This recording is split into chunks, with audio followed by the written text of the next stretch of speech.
어느 시골 교회가 교회를 건축하게 됐대요. 그 교회 장로님이 건축비 반절을 헌금을 하고 온 교우들을 진두지휘하면서 성전을 지어가면서 밤마다 성전 짓는 건축 현장에서 철야를 했대요. 그런데 하루는 새벽에 거기서 잠에서 깨어 기도를 하는데 앞에 그림이 싹 열리는데 본인이 천국에 갔더라네요. 주님을 만났대요. 자기 나름대로는 교회 건축비 반절을 댔고 교회 짓는 일을 진두지휘를 하고 그러니까 하나님이 상을 많이 주고 머리에 면류관 씌워주고 기대하면서 주야 하고 달려갔더니 표현이 그런데 개털 모자 하나를 떡 씌워주더라네. 근데 옆에 이렇게 보니까 교회 나이 많으신 권사님이 금면류관을 받아 쓰고 옆에서 그냥 행복한 미소를 짓고 있더라네. 그렇게 해놨대요. 아니 나는 개털 모자를 씌워주고 우리 권사님은 금면류관을 씌워주다니. 권사님 집으로 찾아갔대요. 다짜고짜 권사님 교회 짓는데 한 일이 뭐야? 거기 권사님이 서운해가지고 야 아무개 장로 너 그런 줄 몰랐더니 교회 질 때 헌금 좀 했다고 헌금도 못하는 나이 먹은 권사한테 와서 새벽에 와서 닥달하는 거냐? 야 서럽다 장로 너 진짜 그럴 줄 몰랐다. 막 권사님이 통곡을 하더라네요. 사실은 그게 아니고 권사님 내가 2차 저차에서 하늘나라 갔는데 2차 저차에서 권사님 면류관 쓰고 있고 배가 아파서 지금 뭐해서 면류관 썼나 물어보러 왔다 그랬더니 그 권사님이 씹으면서 내가 면류관 썼어? 그러더라네. 그러더니 그 권사님이 나는 한 게 없는데 그러더니 한 가지 생각이 났다 그러더래요.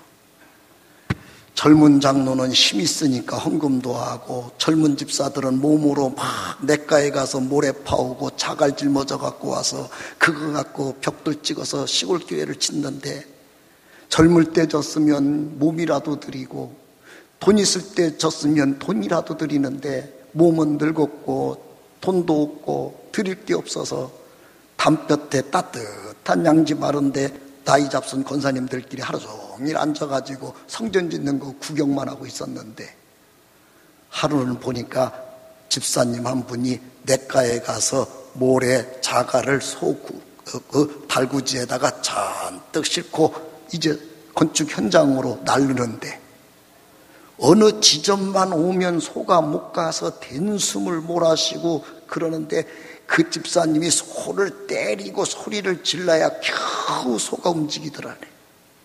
아니 왜 저 지점만 오면 그러나 하고 가봤더니 평평한 길에 이렇게 언덕이 돼 있더라네. 하나님이 나에게도 할 일을 하나 맡겨놨구나. 낮에 가서 그걸 삽으로 이렇게 반듯하게 해놓으려고 그러면 또 젊은 집사들이 와가지고 나이 먹은 권사님이 무슨 짓 하는 거냐 낚아채버리면 할 일이 없어질 것 같아서 밤에 몰래 와서 삽을 가지고 그냥 밤새 그걸 평평하게 해놨다네. 내가 한 건 그거밖에 없지. 그때 장로님이 깨달았대요. 권사님은 마음과 뜻과 성품을 다해 하나님께 드렸고 나는 있는 것 중에 그냥 조금 들여놓고 교만해서 잘난 척을 하고 큰 소리를 쳐서 하나님이 나를 깨닫게 하는 거구나. 여러분 하나님이 알파와 오메가이십니다. 계시록 1장 8절에 나는 알파와 오메가라 이제도 있고 전에도 있었고 장차 올 자요 전능한 자라 하시더라. 그 하나님이 알파는 시작이라는 말이고 오메가라는 말은 끝인데 이사야서 48장 12절로 13절에 하나님이 시작을 해놓고 끝날 때 고만 하고 소리 한 번 지르면 하나님이 시작한 모든 것들이 그 자리에 탁 멈춘대요. 그래서 창세기 1장 1절에 하나님이 천, 우주, 지구 하나님이 모든 걸 만들어 주셨느니라.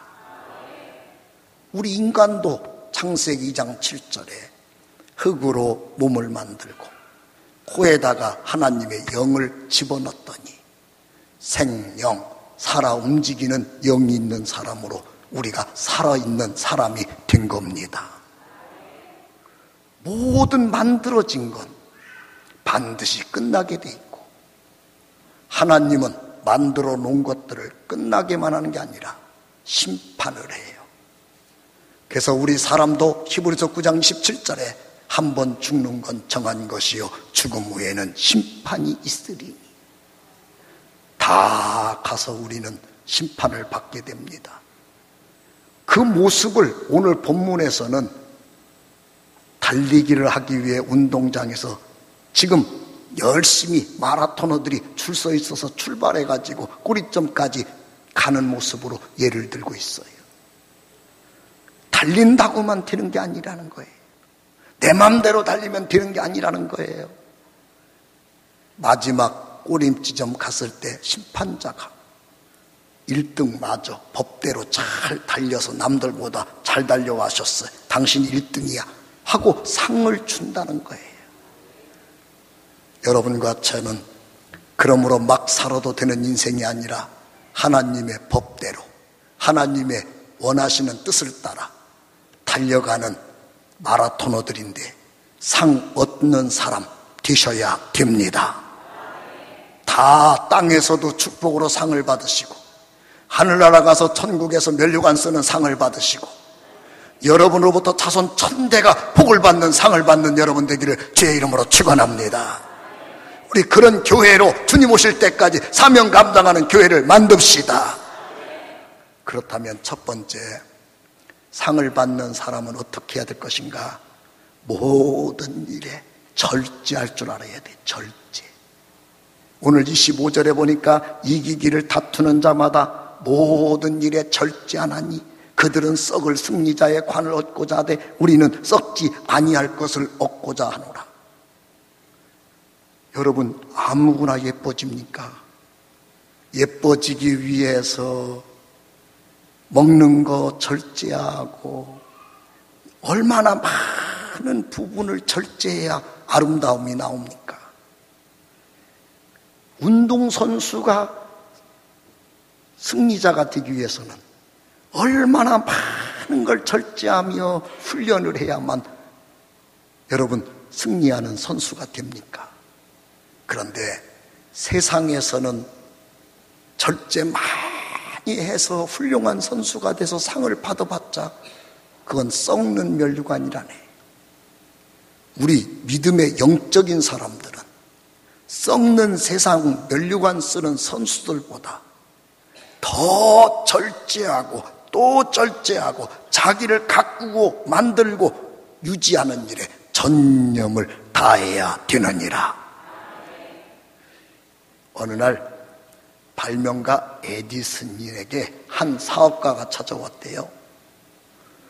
에디슨이라는 분이 발명은 많이 해놨다는데 상품을 해서 팔지를 못하니까 그 상업을 하는 능력은 없으신 분이었던 모양이에요.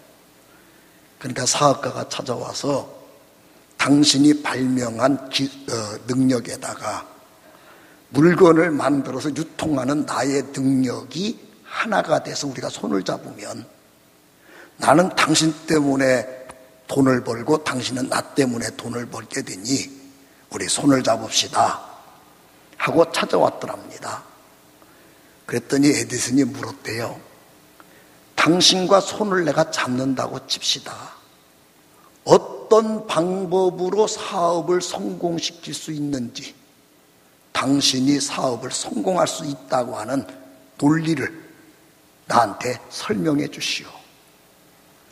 그러자 그 사업가가 사칙 연산을 대입시켜서 사업 성공법을 설명했답니다. 첫째는 플러스입니다. 더하기입니다. 당신과 함께 힘을 합칠 것입니다. 절대 당신과 싸우거나 갈라지지 않을 겁니다. 당신과 뜻을 같이 해서 합치는 일을 하겠습니다. 두 번째는 빼기, 마이너스입니다. 사업에 불필요한 고용이나 지출을 다 빼고 거품을 싹 빼고 그냥 진짜 필요한 것만 하는 사업을 하겠습니다. 세 번째는 곱하기입니다. 당신과 나하고만 함께하는 게 아니라 이제 우리가 사업을 하면 많은 직원들과 많은 사람들을 함께 가게 돼 있는데 그들과 함께 뜨거운 사랑으로 가족애로 하나가 밀착되게 만들어서 그들이 내일이라고 생각하고 일하도록 이끌어서 실적을 창출해내겠습니다. 네 번째는 나누기입니다. 많은 수익이 생기면 절대 욕심 부리지 않고 당신과 내가 계약대로 나누고 많은 식구들에게 수익을 공유하여서 다 나눠주겠습니다. 네 가지 사칙 연산만 실천하면 우리는 성공할 수 있습니다. 에디슨이 그 말을 듣고 그러면 같이 손을 잡자. 그래서 처음에 측은기 발명한 걸 가지고 사업을 시작을 해서 1892년 에디슨 제너럴 주식회사를 만들고 나중에 그 회사가 G라는 회사를 만들어서 모든 가정에 전기기구가 사용되어지고 전기가 공급되도록 사업을 번성시켰다는 이야기가 있습니다. 우리가 하나님 앞에 절제를 하고 또 하나님 사람으로 온전케 나를 만들어가는 일에 우리도 더할 건 더합시다. 뺄 건 뺍시다. 곱할 건 곱합시다. 나눌 건 나눕시다. 그래서 정말 하나님이 상 주는 사람으로 나를 가꾸고 아름답게 유지해가는 능력이 발휘되기를 축원합니다. 두 번째, 우리가 하나님 앞에 상을 얻는 사람 되려면 바라보는 목표가 분명해야 됩니다. 오늘 26절에 보니까 그러므로 나는 다름질하기를 향방 없는 것 같이 아니하고 싸우기를 허공을 치는 것 같이 아니하며, 바라보는 목표를 분명히 해야 된다는 거예요. 여러분, 이 바라보는 거 얼마나 능력 있는지 몰라요. 옆집에 사는 총각이 어느 날부턴가 옆집에 사는 아가씨를 계속 바라봐요.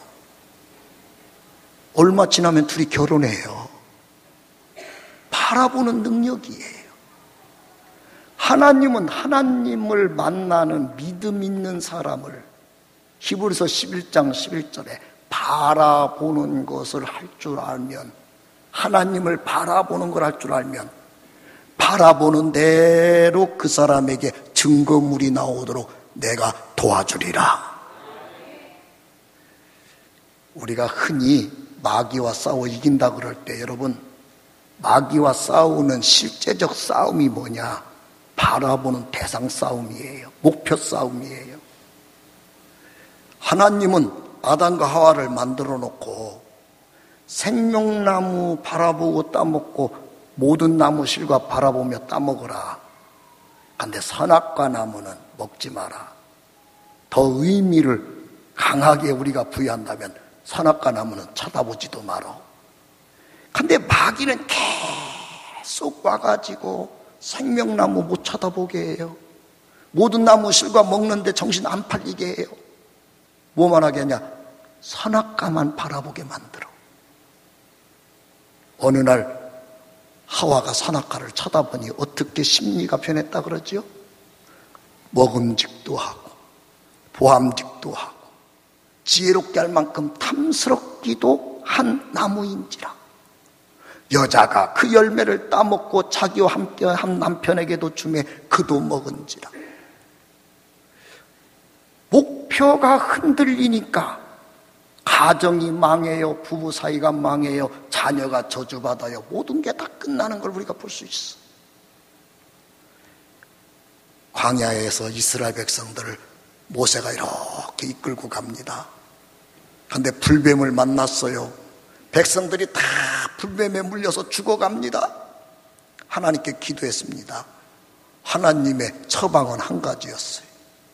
장대를 높이 세우고 끝에다가 노뱀 하나 만들어 놓고 하나님을 믿는 사람, 바라보는 사람들은 노뱀을 믿음으로 바라보라고 해라. 내가 고쳐주리라.